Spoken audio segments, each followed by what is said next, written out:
اعوذ باللہ من الشیطان الرجیم بسم اللہ الرحمن الرحیم۔ حضور پاک صلی اللہ علیہ وآلہ وسلم کی پیدائش سے صرف کچھ دن پہلے یمن و حبشہ کا بادشاہ ابراہہ ہوا کرتا تھا۔ اس نے شہر صنعاء میں ایک گرجا گھر بنایا تھا اور اس کی خواہش تھی کہ حج کرنے والے بجائے مکہ مکرمہ کے صنعاء میں آئیں اور اسی گرجا گھر کا طواف کریں اور یہیں پر حج کا میلہ ہوا کرے۔ عرب خصوصاً قریشیوں کو یہ بات بہت ناگوار گزری، چنانچہ قریش کے قبیلہ بنو کنانہ کے ایک شخص نے آپے سے باہر ہو کر صنعاء کا سفر کیا اور ابراہہ کے گرجا گھر میں داخل ہو کر پیشاب و پاخانہ کر دیا اور اس کی در و دیوار کو نجاست سے آلودہ کر ڈالا۔ اس حرکت پر ابراہہ بادشاہ کو بہت غصہ آیا اور اس نے کعبہ معظمہ کو ڈھا دینے کی قسم کھا لی اور اس ارادے سے اپنا لشکر لے کر روانہ ہو گیا۔ اس لشکر میں بہت سے ہاتھی تھے اور ان کا پیش رو ایک بڑا ہاتھی ہوا کرتا تھا جس کا نام محمود تھا۔ ابراہہ نے اپنی فوج لے کر مکہ مکرمہ پر چڑھائی کر دی اور اہل مکہ کے سب جانوروں کو اپنے قبضے میں لے لیا، جس میں عبد المطلب کے اونٹ بھی تھے۔ یہی عبد المطلب جو ہمارے آقا حضرت محمد صلی اللہ علیہ وآلہ وسلم کے دادا ہیں، خانہ کعبہ کے متولی اور اہل مکہ کے سردار تھے۔ یہ بہت ہی روبدار اور نہایت ہی جسیم و باشکوہ آدمی تھے۔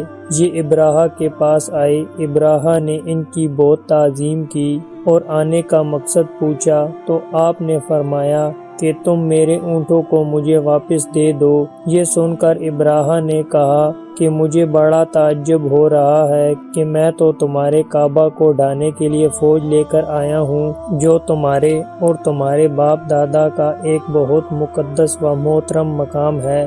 آپ نے اس کے بارے میں کچھ بھی مجھ سے نہیں کہا، صرف اپنے اونٹوں کا مطالبہ کر رہے ہیں۔ حضرت عبد المطلب نے فرمایا، میں اپنے اونٹوں کا ہی مالک ہوں، اس لیے اپنے اونٹوں کا کہہ رہا ہوں، اور کعبہ کا جو مالک ہے وہ خود اس کی حفاظت فرمائے گا، مجھے اس کی کوئی فکر نہیں۔ ابراہہ نے آپ کے اونٹوں کو واپس کر دیا۔ پھر آپ نے قریش سے فرمایا کہ تم لوگ پہاڑوں کی گھاٹیوں اور چوٹیوں پر پناہ گزیر ہو جاؤ۔ چنانچہ قریش نے آپ کے مشورے پر عمل کیا۔ اس کے بعد حضرت عبد المطلب نے کعبہ کا دروازہ پکڑ کر بارگاہ الہی میں کعبہ کی حفاظت کے لیے خوب رو رو کر دعائیں مانگی، اور دعا سے فارغ ہو کر آپ بھی اپنی قوم کے ساتھ پہاڑ کی چوٹی پر چڑھ گئے۔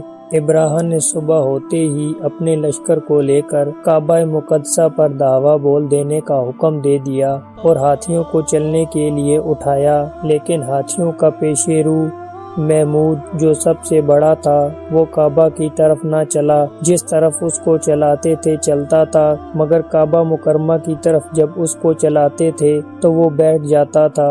اتنے میں اللہ تعالیٰ نے سمندر کی جانب سے پرندوں کا لشکر بھیج دیا، اور ہر پرندے کے پاس 3 کنکریاں تھیں، 2 پنجوں میں اور 1 چونچ میں۔ ابابیلوں کے اس لشکر نے ابراہہ کی فوجوں پر اس زور کی سنگے باری کی کہ ابراہہ کی فوج بدحواس ہو کر بھاگنے لگی، مگر کنکریاں گو چھوٹی چھوٹی تھیں، لیکن وہ قہر الہی کے پتھر تھے کہ پرندے جب ان کنکریوں کو گراتے تھے تو وہ سنگریزے قبل سواریوں کو خود کو توڑ کر سر سے نکل کر جسم کو چیر کر ہاتھی کے بدن کو چھیدتے ہوئے زمین پر گر جاتے تھے۔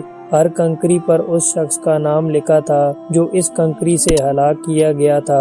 اس طرح ابراہہ کا پورا لشکر ہلاک و برباد ہو گیا اور کعبہ معظمہ محفوظ رہ گیا۔ یہ واقعہ جس سال وقوع پذیر ہوا، اس سال کو اہل عرب عام الفیل یعنی ہاتھی والا سال کہنے لگے، اور اس واقعے کے 50 روز بعد حضور سید عالم صلی اللہ علیہ وآلہ وسلم کی ولادت ہوئی۔ اس واقعے کو اللہ تعالیٰ نے قرآن مجید میں بھی بیان فرمایا ہے، جس کے بارے میں ایک سورت نازل ہوئی جس کا نام سورہ فیل ہے۔ اس سے معلوم ہوا کہ قرآن مجید کی طرح خانہ کعبہ کی حفاظت کا ذمہ بھی اللہ تعالیٰ نے اپنے ذمہ کرم پر لے رکھا ہے، کہ کوئی طاغوتی طاقت نہ قرآن مجید کو فنا کر سکتی ہے اور نہ کعبہ کو صفحہ ہستی سے مٹا سکتی ہے، کیونکہ اللہ تعالیٰ ان دونوں کا محافظ و نگہبان ہے۔